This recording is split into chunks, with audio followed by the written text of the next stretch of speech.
freedom, peace and unity. Hey, that's all. Yeah, yeah. Oh, yeah, yeah. Arise, oh compatriots, Nigeria call obey to serve our fatherland with love and strength and faith. The labor of our heroes past shall never be in vain. To serve with heart and might, one nation bound in freedom, in freedom, in freedom, peace and unity. Arise, my people, arise, my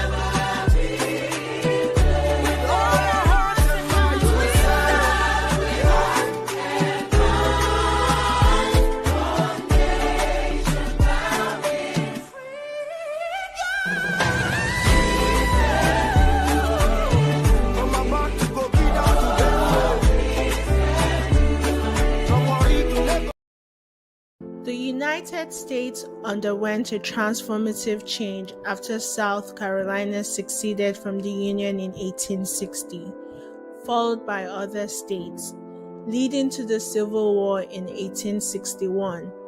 Yet, despite this tumultuous past, America continues to thrive, and many still aspire to reach its shores in pursuit of the American dream.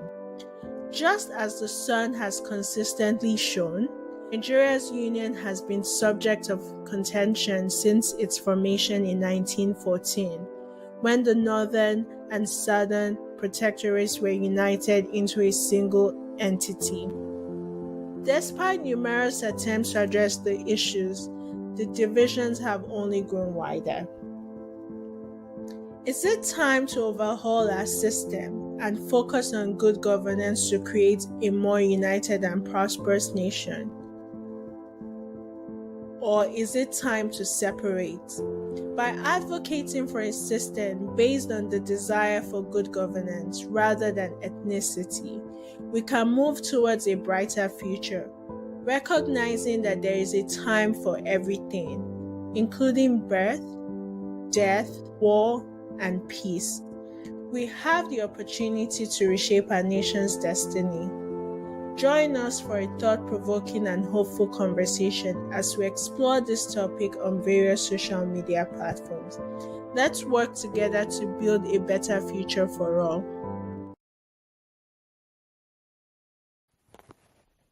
Empowering voices, amplifying change.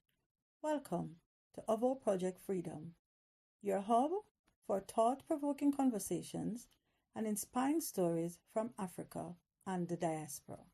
We celebrate the diversity and richness of African experiences, with a focus on promoting the voice of the African woman. Empowering voices, amplifying change. Welcome to Ovo Project Freedom, your hub for thought-provoking conversations and inspiring stories from Africa and the diaspora. We celebrate the diversity and richness of African experiences, with a focus on promoting the voice of the African woman. Empowering voices, amplifying change. Welcome to Ovo Project Freedom, your hub for thought-provoking conversations and inspiring stories from Africa and the diaspora. You there, second desk, blue jacket. What is your name? My name is Alexis. Alexis, please leave my lecture room. I don't want to see you at one of my lectures ever again. I don't understand. I am not going to ask a second time. Thank you.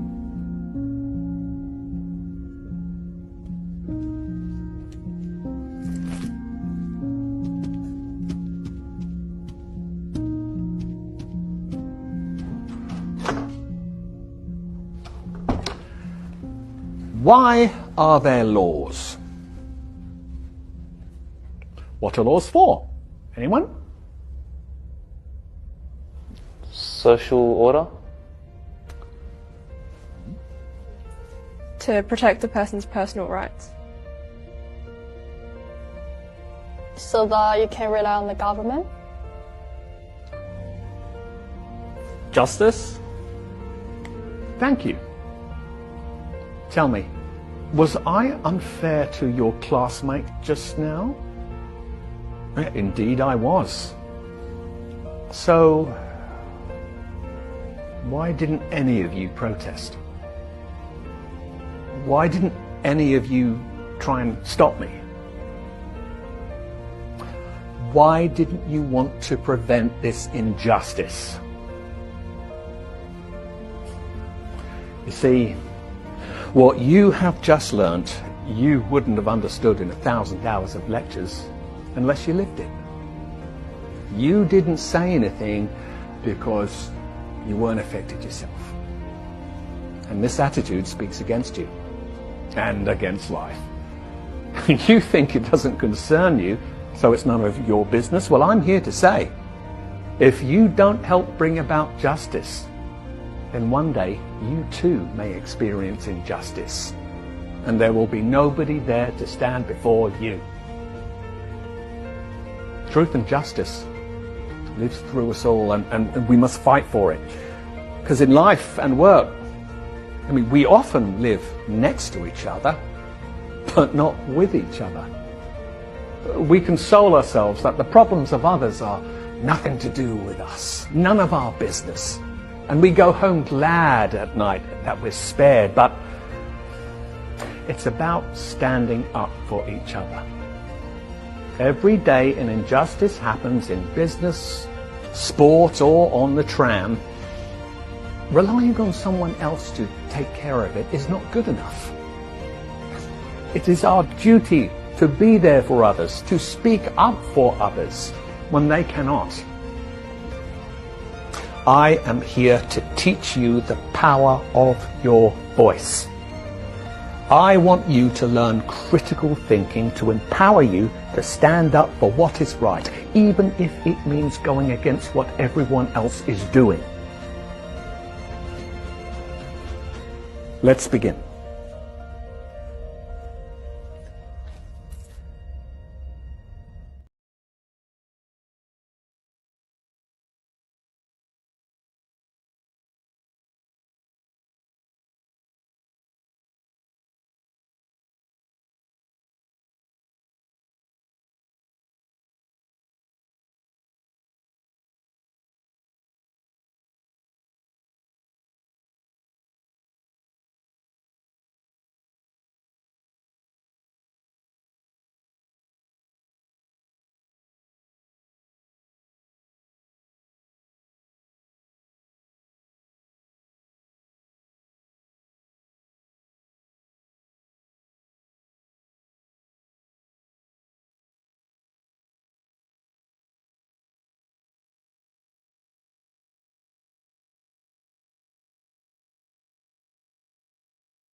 Yeah, good morning, good afternoon, good evening, depending on your geographical location. Thank you for joining me this evening. Most of you must be aware of the latest news yet to be confirmed, though it's on the website of the Finland Police Department in respect to arrest of 5 individuals, to which it is alleged that Samuel Ekpa is one of these individuals. They were arrested. So, and it's a breaking news. We don't know how this is going to affect, if confirmed to be true. We don't know how this will affect its speech or declaration or whatever it is come December 2nd, and how this will play back with the Nigerian government. Samuel Ekpa, as we know, is the second in command or sitting for Nnamdi Kanu, who is currently incarcerated in prison. And we will be looking at this story more tomorrow on the sister channel. But here we're here talking about its arrest allegedly. We've not seen even the website, the Finnish website did not include a name there. The National Bureau of Investigation requests that one person be remanded on suspicions of public exhortation to an offense committed with a terrorist intent, and 4 persons on suspicion of financing a terrorist offense. The requests for the remand are considered by Pajatama District Court today, 21st/11. The requests for remand are related to a criminal investigation in which a dual citizen of Finland and Nigeria born in the 80s is suspected of exhortation to an offense committed with a terrorist intent. So, by mentioning Finland and Nigeria, the only person we know, we can make that argument that the person in question here is Samuel Ekpa until such time that it's denied that he's not the one. So the police suspect that the man has furthered his effort from Finland in such a way that has resulted in violence against civilians and public authorities and in other crimes in South Nigeria. With this, we can conclude that this is no longer allegedly, or we are not basing it on assumption. It is certainly Samuel Ekpa, in particularly to the sit at home on Monday. He has carried out this activity by campaigning, for example, on his social media channel, says head of investigation, Detective Chief Inspector Otto Hiltunen of the National Bureau of Investigation. The other 4 persons are suspected of financing said activities. All the 5 suspects have been apprehended early this week. The police have carried out international cooperation during this investigation. Now, we don't know where this investigation may lead to. Maybe the Nigerian government may get involved and request for Samuel Ekpa to be extradited.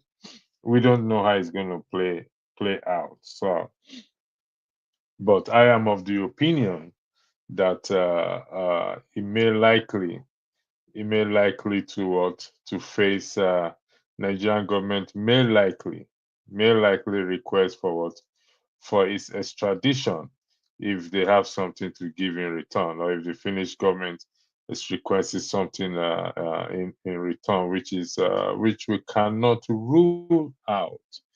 We can't rule that one out, but at the moment it is not clear as to whether they are still remanded in prison or they will be released. They will be released or they will be charged.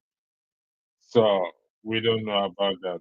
Hopefully, we'll get to know more in the coming days if he is charged, and if the Nigerian government will get involved in this matter, because Nigerian government is really interested in having a Samuel Ekpa in his custody. So we'll play a video. I'll play a video for us to see and to watch our TV3 news. So we'll play this video and we'll see how it goes. So. Let's get to our conversation this evening. We're monitoring developments in Finland, where pro-Biafran agitator Simon Ekpa has been arrested alongside 4 other persons over alleged incitement of violence and terrorism financing. The Finnish Centrist Criminal Police confirmed on its website that the 5 men were arrested following a request by the National Bureau of Investigation. The police also mentioned that the self-acclaimed Prime Minister of IPOB is alleged to have promoted acts of violence against civilians and authorities in the southeastern part of Nigeria. Let's tell you that this is not the first time he will be arrested. In February 2023, Finnish authorities arrested Mr. Ekpa shortly after he threatened to disrupt Nigeria's 2023 general elections. Report has it that he was arrested for collecting money for alleged terrorist activities. The pro-Biafra agitator was later released shortly after being questioned by Finnish police. So will he be repatriated to Nigeria at this time? Big question on the show this evening. I'm joined by former Director, Department of State Security, Dennis Amakri. He joins me live from the United States. Also joining me, security expert Oluwafemi Aratokunle. He joins me from London. Gentlemen, thank you for joining us on the program. Thank you. All right, let's begin from the U.S. Mr. Makri, Simon Ekpa has been arrested again, but this time it's happening days before his planned Biafra Declaration Convention in Finland. What do you make of this development? Thank you for having me. Simon Ekpa has been, he has even gone to prison. In 2021, he actually went to prison, for the same reason, spreading terrorist propaganda on social media.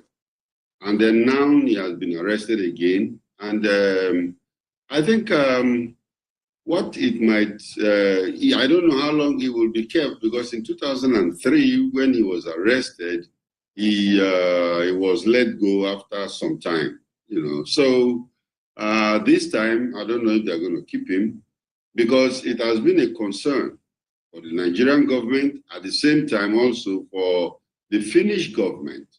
Although he's a Finnish citizen and is even politically very active, I think his actions have embarrassed that government. But I don't know the kind of, although Nigeria has tried to extradite him, I don't know the treaty they have between the Finland government and Nigeria.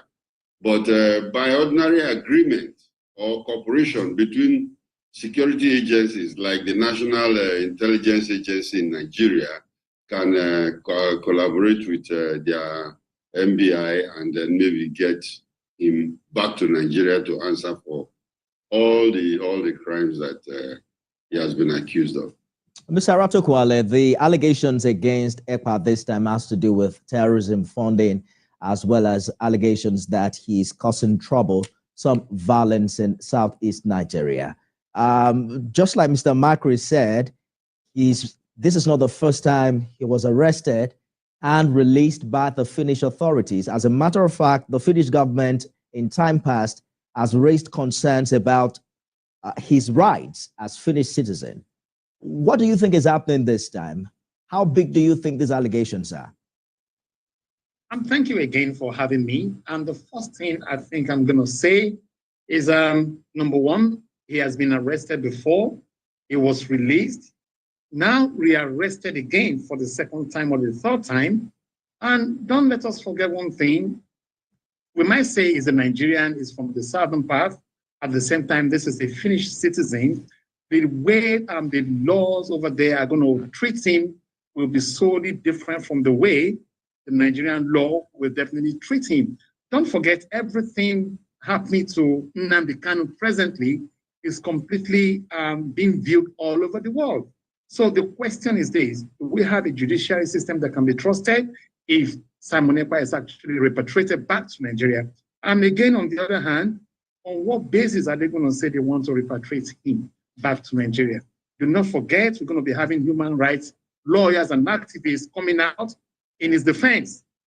saying, no, you cannot deport him because he has never committed anything in Nigeria, because forensically, we're yet to see proof and traces, in my own opinion, that yes, Simon Ekpa has actually committed a serious crime to our own soil, Nigeria. That is the way the law is going to see it. So it is now left for Nigerian government, the Nigerian security architecture, to come up with a blueprint plan saying, these are the things Simon Ekpa has done, these are the ways he's been financing, and these finances are linked directly to him.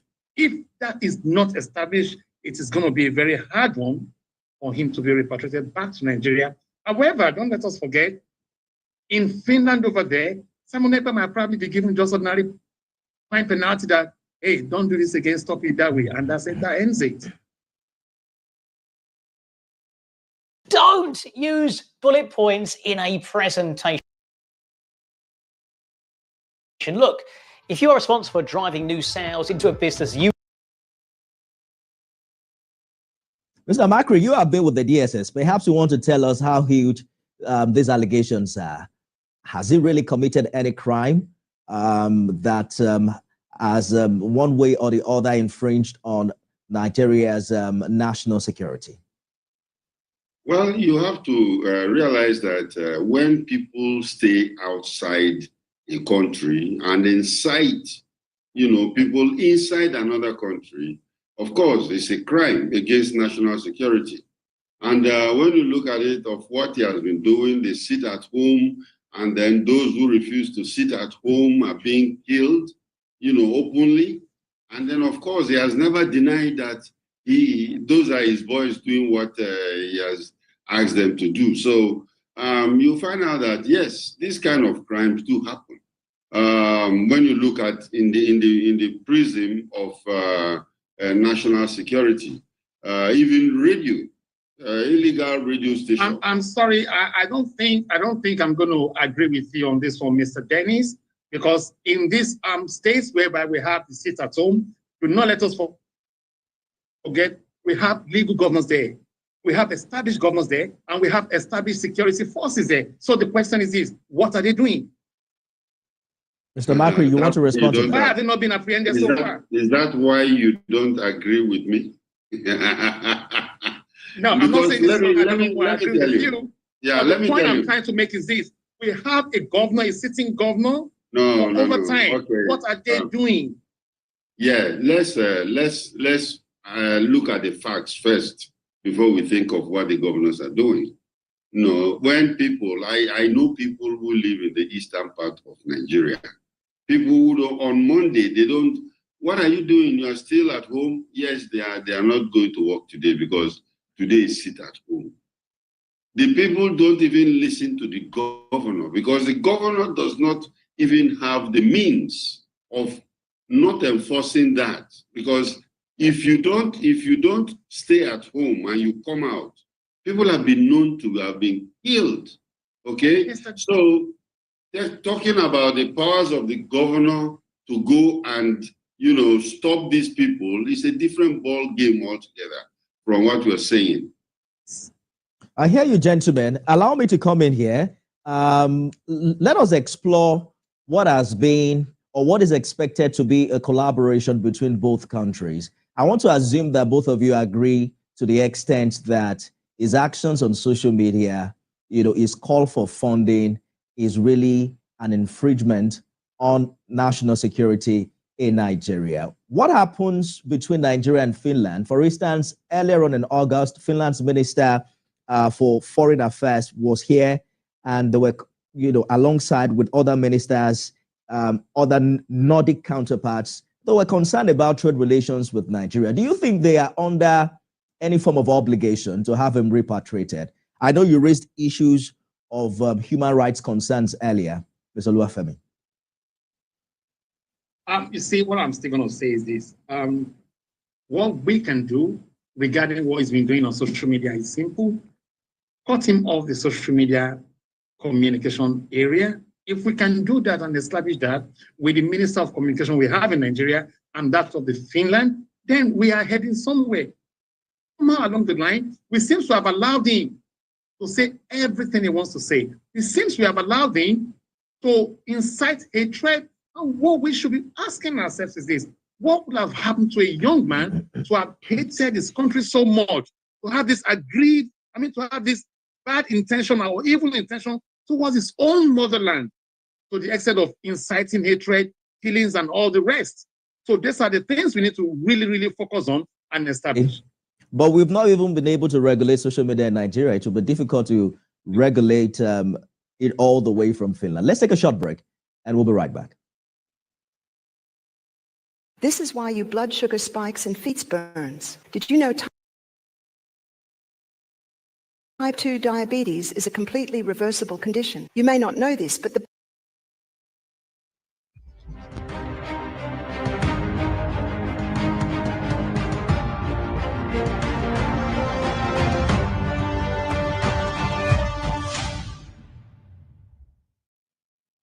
From our director, DSS, Dennis Amakri, live with us from the US, security expert Oluwafemi Aratokunle from London. Gentlemen, thank you for staying the course on the program. Mr. Amakri, you want to respond very quickly to Mr. Aratokunle's comments earlier? Yeah, what Femi is saying that we should cut him off the social media. That's a very, very difficult thing. Freedom of expression, freedom of speech is allowed. And of course, these countries, they are not going to agree with Nigeria that, hey, let's cut him off, because they believe in freedom of speech, freedom. Even Nigeria, it will be very difficult before you can do that. So he is there. I think there are other measures or other avenues, where they could find solution to this particular problem. He cannot say that he's not part of it. You cannot, of course, I know when you go to court, the lawyers will come up with all their evidence-based arguments, but at the same time, there are people that have even been arrested in Nigeria who killed people. And of course, when they were arrested, they confessed, about their leader. And there are documentary evidence to show that this man has been out there, inciting people to commit all kinds of things, But like the other part of what Femi was trying to say, I think is where the governors are looking emasculated, I think that one, they have to really, really work with the Nigerian security organizations to see. Gentlemen, let us look at the security implication of what's happening now. IPOB continues to distance itself from the Finland-based agitator. He leads a faction of IPOB called Autopilot. Recall that there's also Nnamdi Kanu, who's been in detention since his rearrest in 2021. I'm wondering what you think, Mr. Oluwafemi, about how Simon Ekpa's arrest will impact on activities of secessionist groups in Southeast Nigeria. Well, you see, Simon Ekpa's arrest is not going to make so much impact, because if you want to measure what impact it's going to make, let us look at what's going to happen on Monday next week. Let us start from there. You know why? He's been arrested, fine. But the question is this: what sort of network do we think they now have in the Southeast that is not even connected with Simon Ekpa, which they are actually on their own doing things and, committing all sorts of atrocities? So this stuff we're talking about, the issue of Simon Ekpa, Nnamdi Kanu, seems to have gone far more than what can be equally controlled just easily like that. So the question is this: state of emergency is not the point now, but the security architecture working well is what we should be thinking of, and which I actually agree with Mr. Dennis, who happens to be my mentor, that, hey, how do we work together? How do we, move together in one language? Because if you look at the military and the police, they are not working together. If you look at the civil defense and the police, they are not working together, let alone other junior agencies of security within that area. None seems to be working together. So the question is what is the level of trust we're going to have together to make this work? That is what we should be thinking about. Mr. Amakri, what do you think? Because conversations have been rife as to who really has has much influence on IPOB as we speak? Is it Nnamdi Kanu, who has been in custody for almost 4 years, or Simon Ekpa, who has been actively raising funds to finance, his secessionist agenda, bearing in mind that he was even planning a declaration convention that should have culminated on the 3rd of December? It's something very rare in itself. We are very, very hyper-local and very seasonal. You see, one thing is this. I don't think we are really trying to solve this problem. We are not solving it. It is not Simon Ekpa or Nnamdi Kanu. The major issue there is that there's a group of people in Nigeria who feel that they don't want to be part of Nigeria again. And this, separatist agitations is not only in the East. We have even the Dudua people, in the West, Sunday Igbo and these people there. And even I've been hearing some people in Arewa also thinking about whether they want to move out, So you find out that there are these different kinds of agitations that are going on. And I think let's forget about these personalities because they are just figureheads. If they die or they are removed, another one will come up, just like what we're doing in the Northeast right now. When Boko Haram, when their leader was killed, another one came up again. In fact, in their own situation, all the leaders, about 3 consecutively coming up with the same name, So that is not the issue. The issue is the problem, and how do we solve that problem? And I think this is high time we sit back, the government should sit back and look at these agitations. Indeed. If there are things that they could do to change it or restructure Nigeria in a different way, I think that is where the solution is. Talking about solving the problem, we seem to have a history as a nation of responding to secessionist movements with force, as seen during the Biafran Civil War. Some say this approach has often aggravated the situation. Are you saying there are still alternative strategies for government as we speak? Some have suggested dialogues capable of addressing the underlying grievances driving these movements. There are also questions about who are the people to talk to and who are the stakeholders in this regard to hold this conversation. Mr. Macri. There are different alternative means by which we can solve this problem. And I can tell you, it is not, we are not going to reinvent the wheel in Nigeria. Look at the United States. What is going on? Everybody, all the tribes in the world are represented in the United States. And they have strong institutions. And of course, everybody fall in line to, call themselves US citizens. Okay? And then, of course, now you can imagine the outcome of the recent election, because it's nationhood people are thinking about, not tribalistic divisions. Look at India. I was so happy when I saw the Prime Minister of India, Modi, visit Nigeria. There are 1.4 billion people. We're only 230-something million people in Nigeria. They have more ethnic groups in India. And how come they all have to, come together, agree, and do what they have to do? Nationhood and patriotism, I think, is what is lacking in the Nigerian situation. So we have to look at that. Indeed. Let's take this conversation to London. Simon Ekpa claims that a referendum had held and that Biafra has a population of about 50 million people. What do you suggest as we speak as regards what government must do differently to identify the stakeholders, engage them, and ensure that there is peace in that region?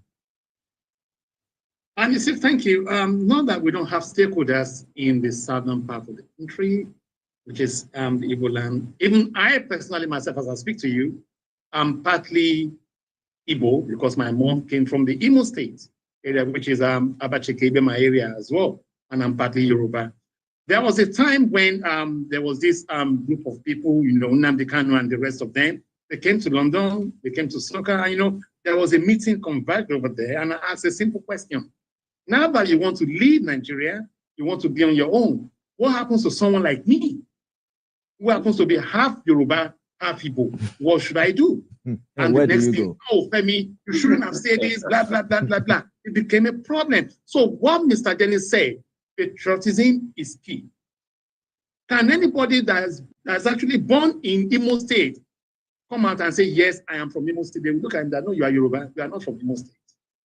Can anybody born in Kano State, who is an Igbo person, and say, oh, I'm from Kano State, I'm a Kano citizen? No, they will say, no, lie. Things like this are things, we need a proper orientation about what patriotism is all about. So if we are ready to do this and stay together, that yes, we're one Nigeria, who are you? I'm a Nigerian, not I'm a Kano citizen, I'm Bauchi, I'm this and that, then we're heading somewhere. I'm not saying we can't have our different states, because in Nigeria, we have 36 states plus Abuja making 37 and 774 local governments. Come on, we are a lot and we can do so much together.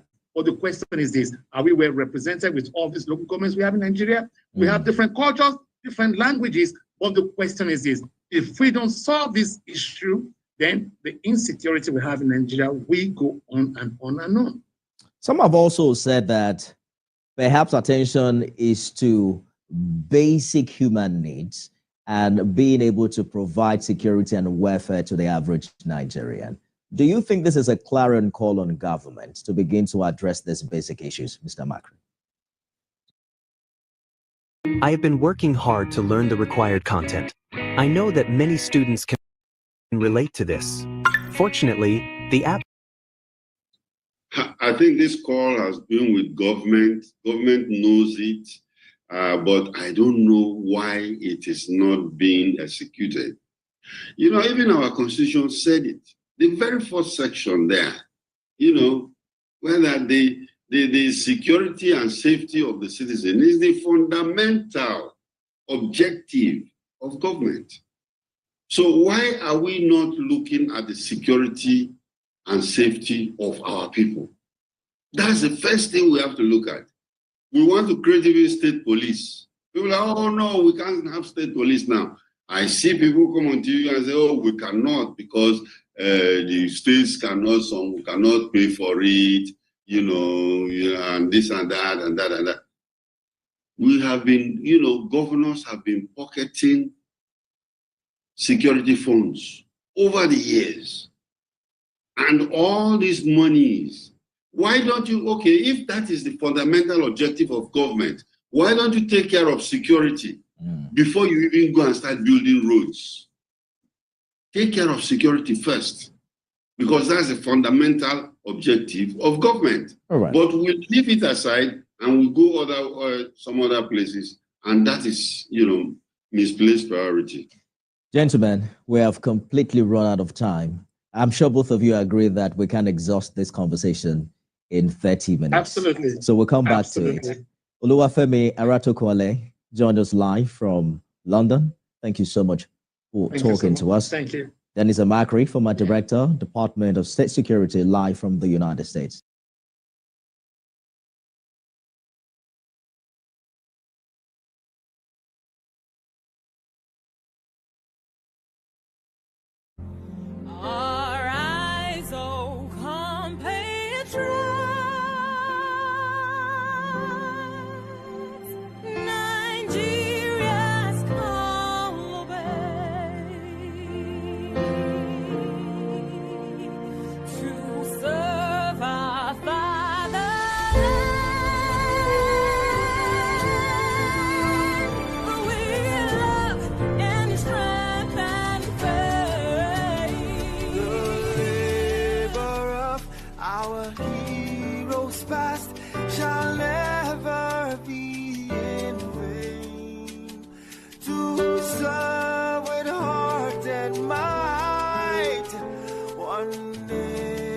Bound in freedom, peace and unity.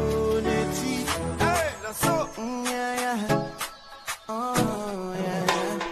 Arise, oh, compatriots. Nigeria call obey to serve our fatherland with love and strength and faith. The labor of our heroes past shall never be in vain. To serve with heart and might, one nation bound in freedom. In freedom. In freedom. Peace and unity. Arise, my people. Arise, my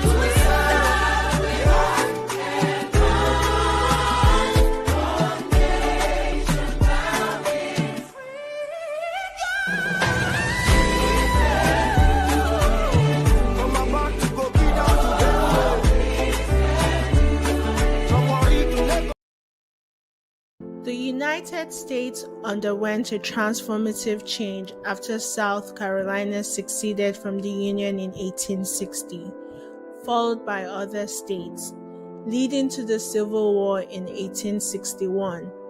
Yet, despite this tumultuous past, America continues to thrive, and many still aspire to reach its shores in pursuit of the American dream. Just as the sun has consistently shone, Nigeria's union has been subject of contention since its formation in 1914, when the northern and southern protectorates were united into a single entity.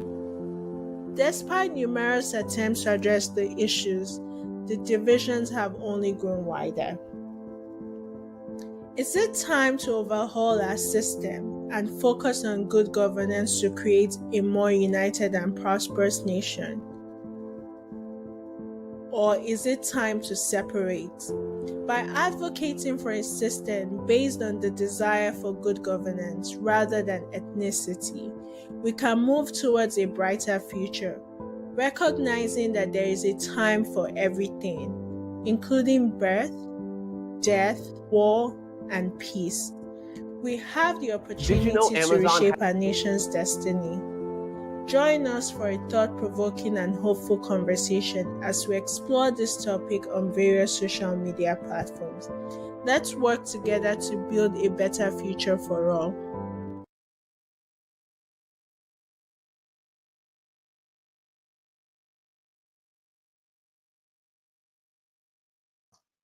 Thank you for joining me back. I highlighted something. Sorry, let me take this down.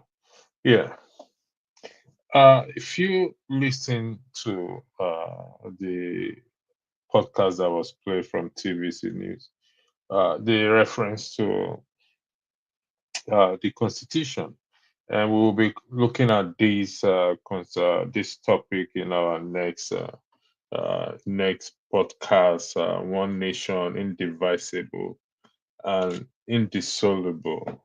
Is this uh, is this a lie? Is it true to say that Nigerian?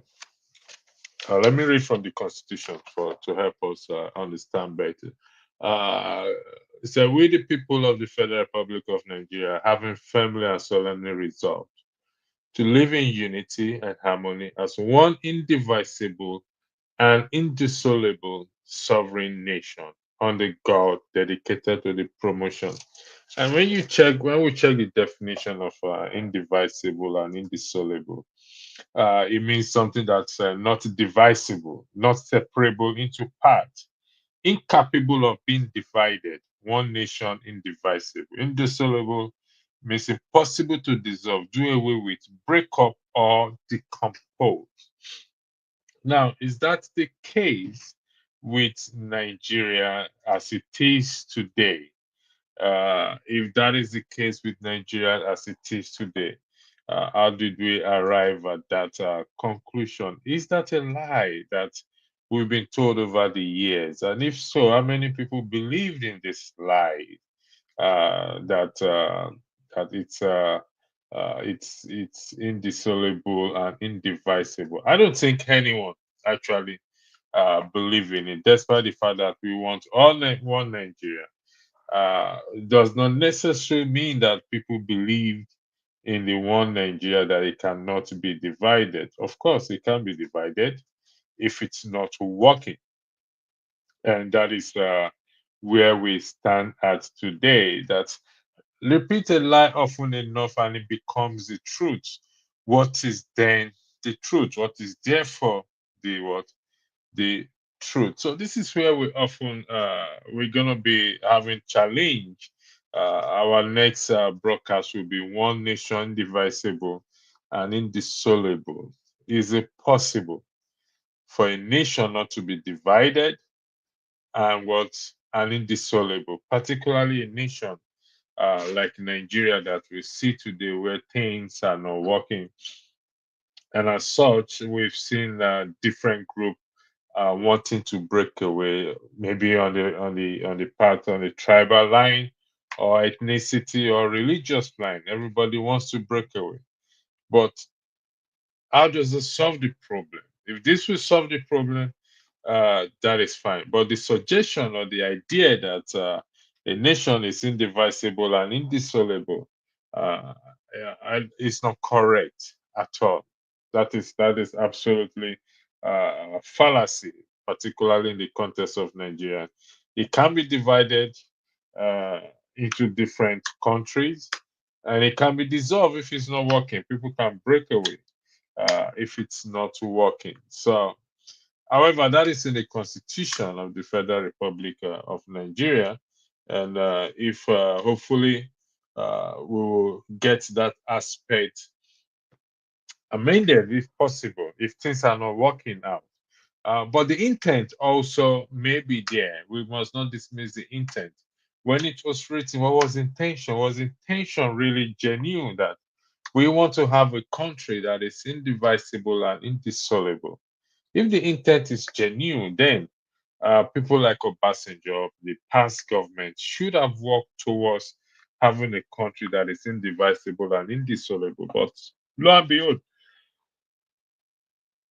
that was not the case. They never did anything to that extent for them for them to make that country indivisible and indissoluble. So, as I bring this podcast to an end, I shall return back here again and we will deal with the topic of this indivisible, one nation indivisible and indissoluble, and we will look at it in a more in-depth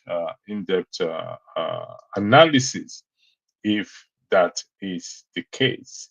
Thank you for joining me this evening, and God bless you, and hope to see you again soon.